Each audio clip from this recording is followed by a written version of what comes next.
I don't know if it's only me, but as I age, I prefer living slowly.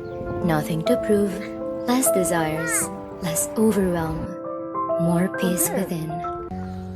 There? Here, look.